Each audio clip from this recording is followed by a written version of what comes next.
threat of the fall season. I'll let you know how cold it's going to get, plus our rain chances on the way right here on First Alert Weather Extra. And we are tracking hot spots from the cold vacuum of space. How a new series of satellites are helping in the fight against wildfires without having to see the actual fires. Plus, why 3 Chinese astronauts are stuck in space and what's being done to bring them back to Earth. Live on your side, First Alert Weather Extra starts right now. Welcome in, everyone. This is First Alert Weather Extra. I'm meteorologist Tania Michelle here, and we've got to talk about the next big thing. I know you know it was coming, but we are tracking our first freeze threat of the fall season. Temperatures dropping down into the 20s early next week, Monday and Tuesday. So we have covered the bases for all of central Alabama and declared a First Alert Weather Day for the cold on the way. But before we get to the cold, we actually have our first cold front moving through Friday, and it's not bringing us the colder air just yet, but it will bring us the chance for some showers and even thunderstorms. A stronger thunderstorm cannot be ruled out across central Alabama with this first cold front moving through. Frequent lightning, heavy rainfall at times, very scattered activity, not a washout, but still something you want to make sure you're well informed and checking in for updates on, because that first cold front could be impacting your Friday evening and your Friday night. So expect some on and off rain chances Friday night as our first next big thing. Then the second thing is that second cold front, and this is going to move through the second half of your weekend, and we'll see that cold front not bringing us in the way of rain. As far as rainfall goes, it might spark a few showers, but what this one's going to do is bring that surge of colder air down into central Alabama, and that's why we're having that First Alert Weather Day in effect Monday and Tuesday for our first freeze threat of your fall season. So get ready, some changes on the way, but the good news is tonight we are still nice and calm. Take a live look outside on our First Alert AccuTrack satellite and radar. Temperatures dropping quickly with that clear sky.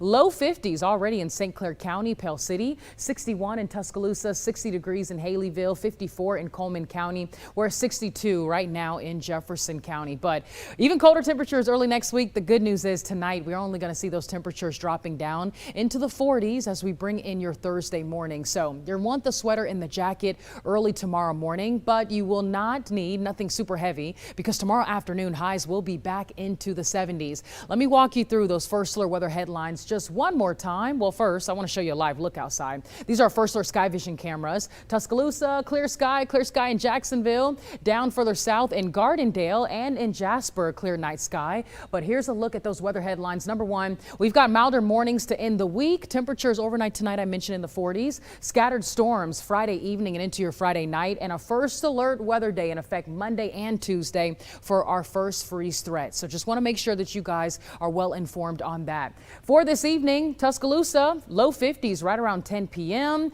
So if you have any evening plans, looking dry and quiet for you. Anniston, low 50s right around 8 to 9 o'clock. And lastly, if you're in Shelby County, low 50s as early as 8 p.m., staying in the low 50s through 10 p.m. with temperatures overnight dropping into the 40s. Here's another quick look at that forecast for your Thursday, though. Plenty of sunshine tomorrow. Temperatures late Thursday afternoon, I mentioned, warming into the mid to upper 70s. And keep in mind, sunset is closer to about 4:50. So after that sunset, temperatures will drop again as we approach your early Friday morning. But more beautiful temperatures for tomorrow. Again, colder air on the way is our next big thing. We'll talk more about it and I'll have a full look at that 7-day forecast in just a bit. But caught on camera, take a look at this. Multiple cars and trucks floating through the streets of a city in the Philippines. Authorities say at least 66 people are dead and 26 others are missing after Typhoon Kalmegi ravaged the Philippines Tuesday. The storm set off flash flooding, causing a river and other waterways to overflow. And this is video of people waiting on roofs to be rescued from the flooding. The typhoon brought rain and winds of up to 81 miles per hour. The Office of Civil Defense says at least 49 people drowned in floods, while a few others died because of landslides and falling debris. The office added that 13 of the 26 missing people were reported in central Philippines. The military says 6 of the 66 people dead were killed in the separate incident when a Philippine Air Force helicopter crashed in the southern region of the country while attempting to deliver aid to typhoon victims. And it's been 8 days, since Hurricane Melissa made landfall in Jamaica as a Category 5 storm. Since then, Jamaica and other Caribbean islands have been slowly moving forward with recovery. But that process is ongoing and it's going to take a lot of time. Now the number of people killed by the storm continues to go up. And Kevin has the story on this. Relief flights carrying critical supplies are keeping the tarmac at the Kingston, Jamaica airport busy.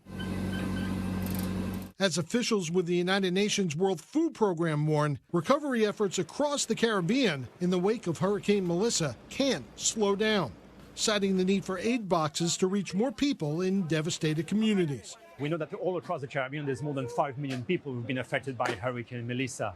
And our commitment as the World Food Programme is to meet their immediate food needs, but also to continue to support national governments in what is likely to be a marathon recovery. Jamaica's prime minister said on Tuesday damage estimates are at least $6 billion. This as the U.S. State Department is pledging $24 million in disaster relief funding, with portions of that money allotted for Jamaica, Haiti, Cuba, and the Bahamas. I know how difficult it is to see or to hear of the death of a loved one. The powerful storm has claimed dozens of lives across the Caribbean, with officials warning numbers may keep rising. In Haiti, more than a dozen people were still missing as of Tuesday. Melissa triggered intense flooding and landslides, especially in southwest Haiti, where many roads remain washed out and homes lie in ruin. The weather has devastated us here. We've lost both people and possessions. We don't even have a place to sleep. Haitian government officials are also warning of drinking water shortages impacting several areas, escalating the need for help. Kevin Uretsky, Fox News.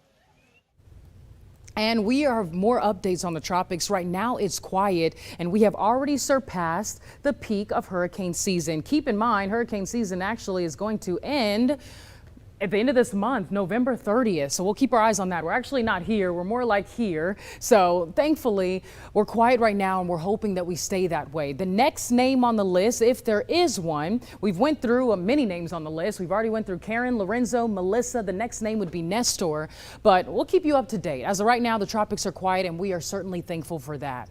Well, we'll have more right here on First Alert Weather Extra. Don't go anywhere. We're back after the break.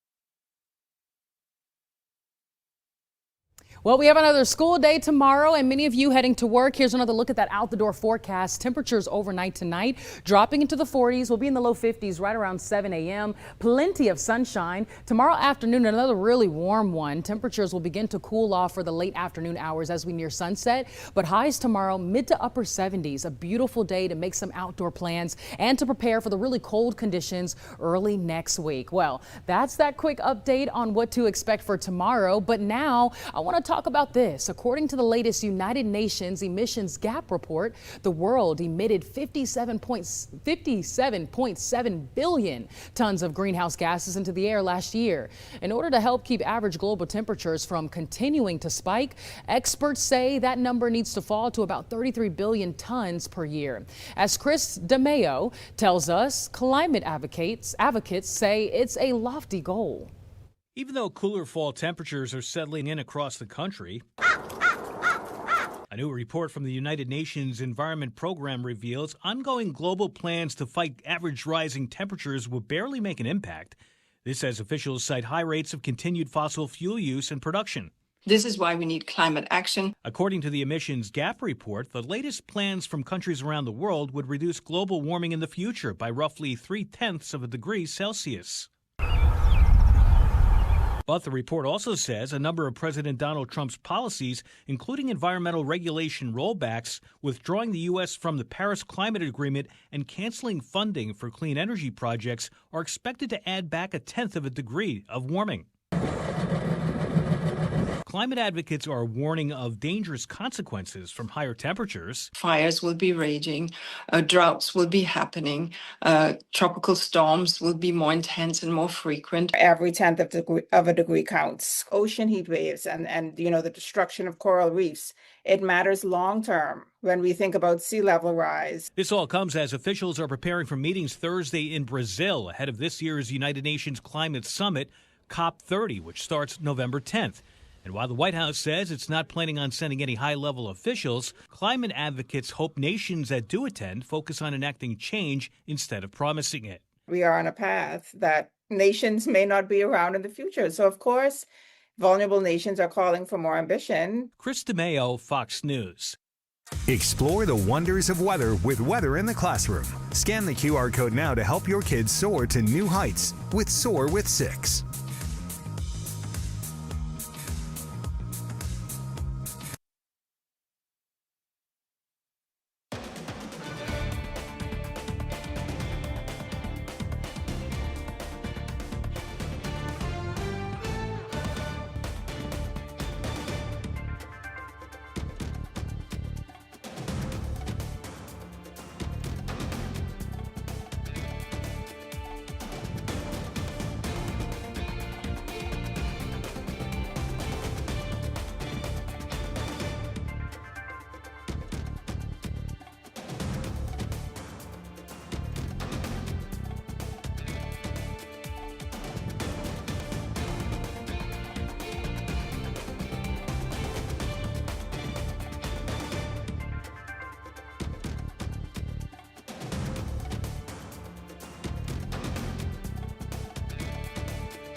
Battling blazes with some high-tech help. Dan Smith has the story of satellites seeing more than meets the eye in your Moment of Science.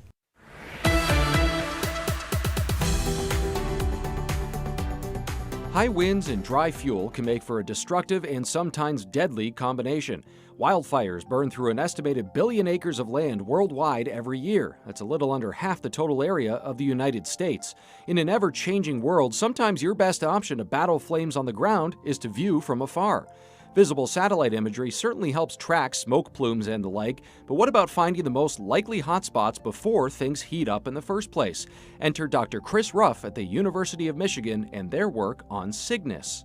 It doesn't see the fires, it sees things that can burn, and so it maps likelihood, fire likelihood. The goal there, when you have a lot of satellites in orbit, is you come back around the same spot really often, every tens of minutes. Cygnus has been on orbit for nearly a decade, at first intended to measure more accurate wind speeds over the ocean ahead of hurricanes, but now targeting the likelihood of wildfires. The Wolverine team worked on those sensors, and now the Muon Space Company is helping to build upon that work, designing and building new satellites in the heart of Silicon Valley. The most recent launch in March 2025 carried a new addition, the FireSat sensor, part of just one of 50 planned satellites. An infrared system that images at a number of different wavelengths, long wave, short wave, medium wave, and visible, and it's specifically tuned to be able to detect the presence of fire, especially when it's burning from wood and vegetation. Wildfires have some distinct tells which these satellites pick up on, which is great not only for identifying those flames, but cutting through the noise as well. There's other things that can get hot, but not with these particular spectral signatures. That helps place crews in the best position to fight fires, sometimes by starting backfires with controlled burns ahead of the uncontrolled conflagration.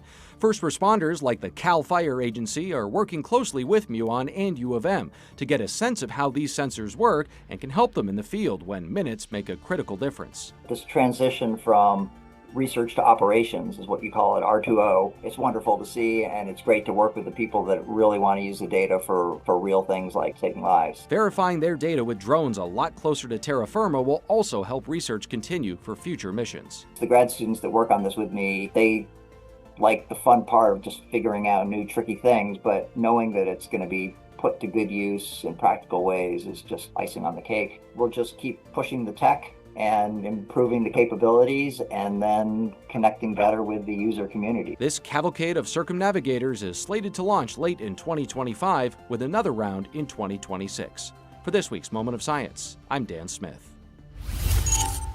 Well, 3 Chinese astronauts are extending their 6-month stay in space. That's because there are concerns about the return ship being hit by debris. The trio was supposed to have returned to Earth today, and they even handed over the symbolic key to the Chinese space station to a new crew. China's space agency says impact analysis and risk assessment are underway. There's no word on how long the astronauts may be stuck. China has ambitions of landing a man on the moon within the next 5 years. And President Trump has renominated tech billionaire Jared Isaacman to serve as administrator of NASA. Trump withdrew Isaacman's initial nomination earlier this year due to what the president called a, quote, thorough review of prior associations, end quote. Isaacman has twice traveled to space on private SpaceX missions. Trump cited that experience as well as his passions for space and said that makes him suited to lead the agency. NASA is currently racing to return astronauts to the moon. Transportation Secretary Sean Duffy is currently serving as NASA's acting administrator. All right, everyone, I got to give you some updates on our changes on the way. If you're just now checking in, you haven't missed much, but let me get you well informed and up to date. Number one, a first alert weather day in effect Monday and Tuesday, and you might be wondering why. Well, we are tracking our first freeze threat of the fall season. I know, no snow with it, but it will be cold. So we want to make sure that you are safe and that your home is prepared to handle those early morning freezing conditions. But number one, we have a front moving through by the end of your work week, Friday night. We're expecting some showers and thunderstorms and can't rule out even a severe storm, a low end severe threat at that. But a strong storm could be capable of producing some damaging wind gusts up to about 60 miles per hour, some heavy rainfall, and even some frequent lightning. So we want to make sure that you're well informed about that. Make sure you have ways to receive updates, and you can get those updates by downloading our WBRC First Alert Weather app. But that front moves through, bringing us scattered showers and storms throughout your Friday evening and Friday night. So if you have any outdoor plans, make sure you have the umbrella, the rain jacket, the poncho if you're at any high school football games. That second front moves through, and it's going to arrive Sunday. And this one is not going to bring us much in the way of rain, but we will see that colder air moving into central Alabama. We're talking about some freezing conditions impacting the start of your next week. So we've declared first alert weather days Monday and Tuesday morning for our first freeze threat of your fall season.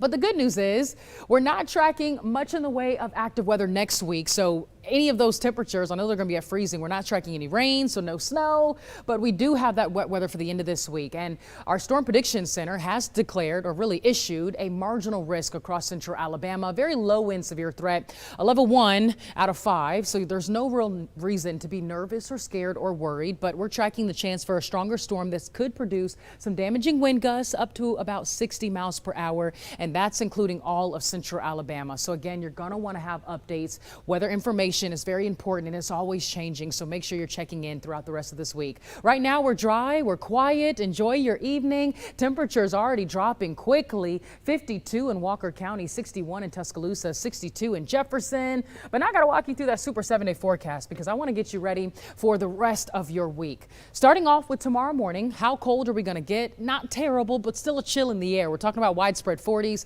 low 40s north and east, 46 in Jefferson County, 44 in Tuscaloosa. There could be some low 40s trying to sneak in for our far southern counties, but 40s nonetheless. But tomorrow afternoon, another beautiful one, trending a few degrees warmer tomorrow afternoon than we were today. We're tracking mid to upper 70s for Thursday. Plenty of sunshine, anywhere from sunny to mostly sunny skies expected tomorrow. Now Friday, a different story with our sky conditions. We've got clouds, we've got that front moving through, but when will you expect that wet weather? You want to know the timing. Maybe you have some plans Friday. Well, we'll see those clouds increasing as early as your Friday afternoon.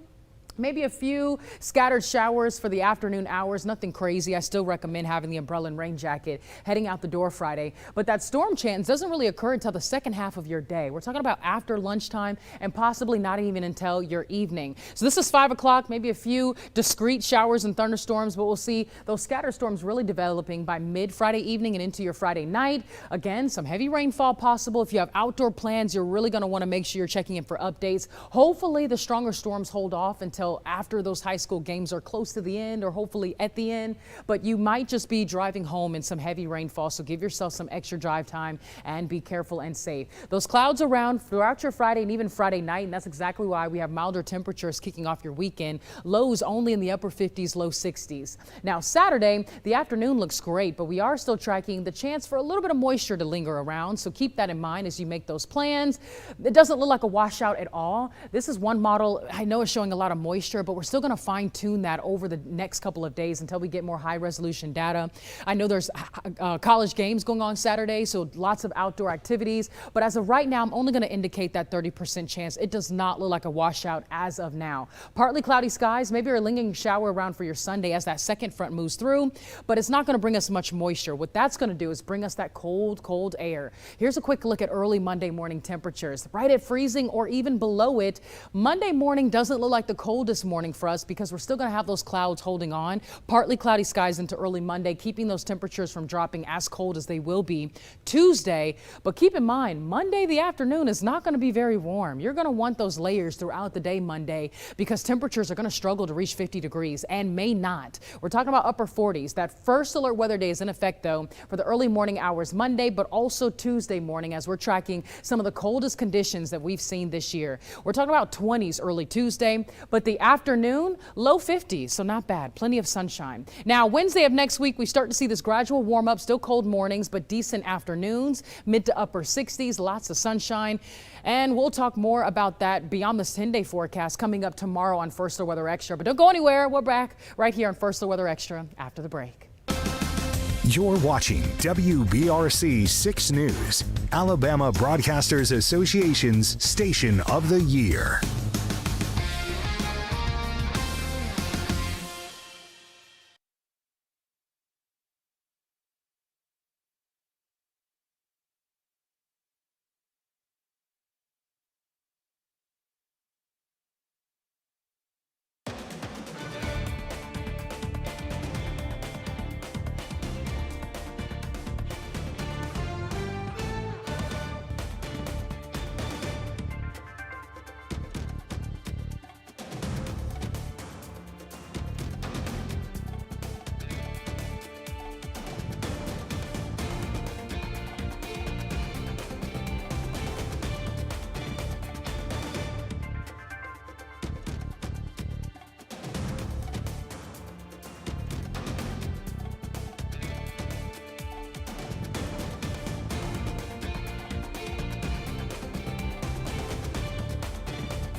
Well, welcome back into First Alert Weather Extra. Thank you guys so much for hanging on with me this evening. It has been a long one, but I'm sure you've all had a long day as well. We have clear skies tonight, dropping our temperatures down into the 40s. Highs tomorrow, beautiful in the 70s. We're holding on to those milder conditions throughout the weekend, but a lot colder early next week. I do want to remind you of First Alert for the chance for a stronger storm in the forecast Friday evening, so make sure you're checking in for updates throughout the rest of this week. But today, I'm even more exhausted, but this was the best part of my day, guys. I went to Elvin Hill Elementary School in Columbiana.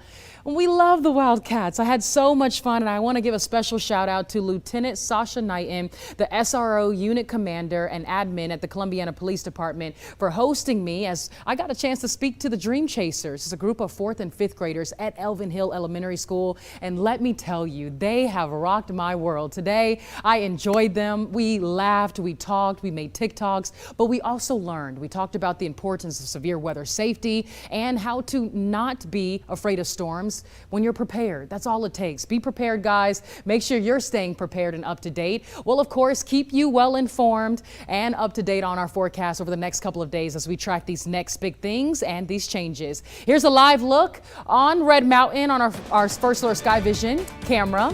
We'll send you off to your Wednesday evening, excuse me. Y'all be safe. We'll catch you back tonight first at 9 and 10 for more forecast.